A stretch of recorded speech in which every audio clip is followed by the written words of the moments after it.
consider JACS to be a little bit higher? No, we can't talk about that. but, more general. Yeah. More general. Yeah. Yeah, but I mean, it's an extremely fine journal, and I'm very proud of the publications I have there. Yeah, I think the journal has become a lot more diverse, you know, but at the same time, I think that's really good, because I like a journal where I can go through that, every issue of that, and run into different things, as opposed to a more specialized journal where the areas are more confined. But we published the first part of my thesis in '67 with Ted, and I think I started receiving inorganic hard copies in '64. So I had all the issues, which I've now gotten rid of because I don't need them anymore. But so inorganic has always been sort of a major place that was a focus point for submitting publications. I was always proud of the papers I published there, and I always kept track of what's published there, and we still do. So it's a major player because you can find things from organometallic to solid state to coordination chemistry to bioinorganic. And it's really nice because you get ideas from all these areas. I think that's a very, very good point. One of the challenges, I think, in a traditional, I'll call it traditional discipline journal, whether it's inorganic chemistry or a journal of organic chemistry, is the fact that today,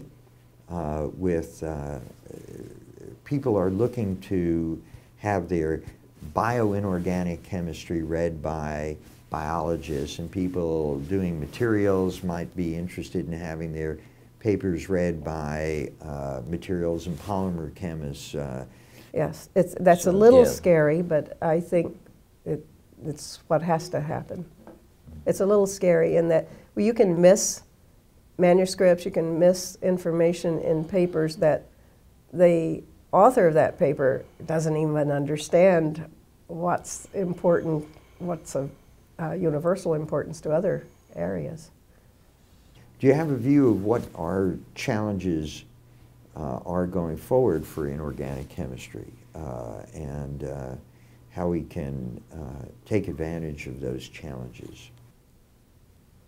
With regard to the journal? With regard to the journal, there's a question about all journals. Yeah. Mm-hmm. Okay, and we'll get to that, but with regard to inorganic right now. And the acceptance rate, or the acceptance of only good papers, the publication of only high-quality papers, that makes the desirability to publish in that journal is greater. So it's the way you have to keep the quality up, I think. Any thoughts on how to serve the global inorganic chemistry community? It's incredible. We are a truly global community today. We probably get more papers from Asia than we do from Europe, and go to any of these meetings and you have people from all over the world.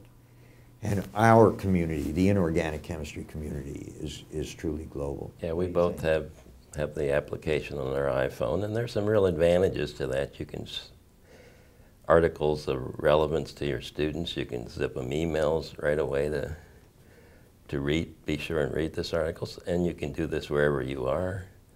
Starbucks. Yes, so that's very useful.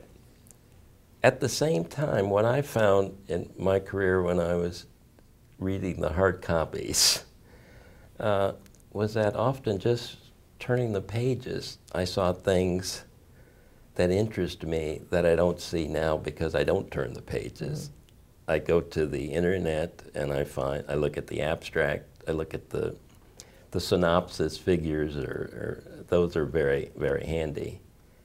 But it's not quite the same as turning the pages. And I think we've gotten to the point now where very few of us turn the pages of any journal. And so there was something that I think I'll miss by doing that. But nevertheless, there's so much information now that it's impossible to ever consider going back to those days. You touch on a point, is browsing. Yeah, And being able to see something, the accidental Don't observation of something really interesting. Don't you think we ought to be able to replicate that somehow? With our Absolutely. Nooks and our Kindles and just our readers? Well, I think you're absolutely right, and we should be able to replicate it, but we're not going to actually do exactly the same thing. There will be different kinds of browsing, perhaps. As you look at the table of contents, if you want to scan through all the figures of a paper, you can do that. And so that might turn out to be how our students browse, Right. rather than how we browsed. Right. So Yeah, I think we couldn't expect to browse as we did in those days now, because there's just a lot more publications that we need to be browsing. thank you very much. With this, we'll conclude our interview, and I want to thank both Marcetta and Don for being here and agreeing to this conversation about inorganic chemistry, little I, little c, and all its related fields, and inorganic chemistry, big I, big C, and how journals are progressing. I hope all of you viewers have had an interesting time watching this. Thank you for sharing.